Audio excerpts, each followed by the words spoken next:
Obviously, this is seen as the biggest fight week of your career, but I'm curious, as you land in Boston, you're going through fight week, does it feel that much bigger, or is this, hey, I've done this before and I know what to expect? Feels very similar to my last few fights. I feel like all my last few fights were big deals, especially that Peter fight. So this feels, very similar. You've been a guy who has envisioned his own career, sort of every step that you've taken. You've seen it and then you've done it. How cool is it, however, to actually see yourself on billboards around town knowing that you're fighting for a world title?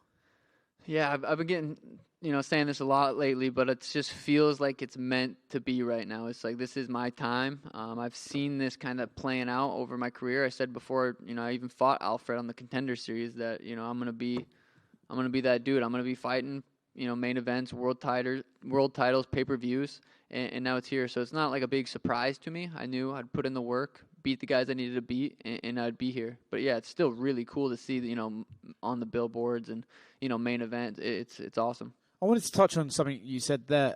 Alex Volkanovski gave his breakdown of this fight the other day, and he said something interesting. He said, sometimes when you're watching a fighter's story, it just sort of feels like there's a way it's meant to go. And he says, like, hey, Aljamain on paper looks like he wins this fight, but something about you has this sort of like momentum, and this is where we're headed. Do you feel that way going into Saturday night? Like there's kind of a touch of destiny, like I'm meant to win the world title here, so I'm just going to go out and do it?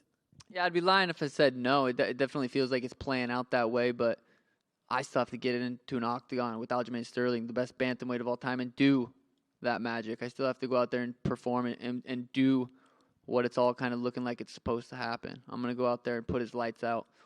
I still got to go out there and do it, and I'm 100% capable of that, and that's where I get that confidence from.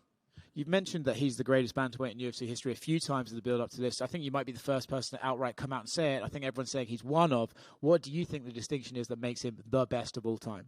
Who's better? I guess the argument would be Dom Cruz. I don't see it. Fair enough. Is this a wrestler versus striker match that everyone says it is?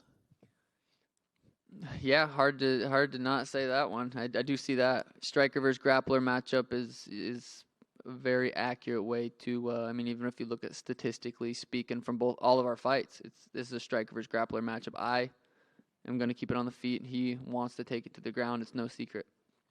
Is the only way you can win this fight by knockout, or can you beat him over decision by just playing it long, keeping him in range, and not letting him get his hands around your way? Yeah, 100%. That is a possibility. I go into every fight with the mindset of two things. I want to put this dude's lights out, but I'm also mentally, physically prepared for 25 minutes.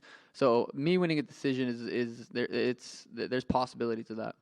The hair color, obviously you always try and associate it with what's going on. Can you please talk us through the multicolored blessing we get today?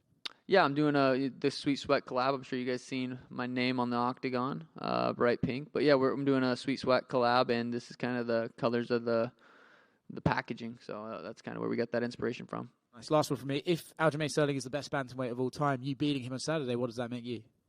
I'm not good at math, but you basically just said it.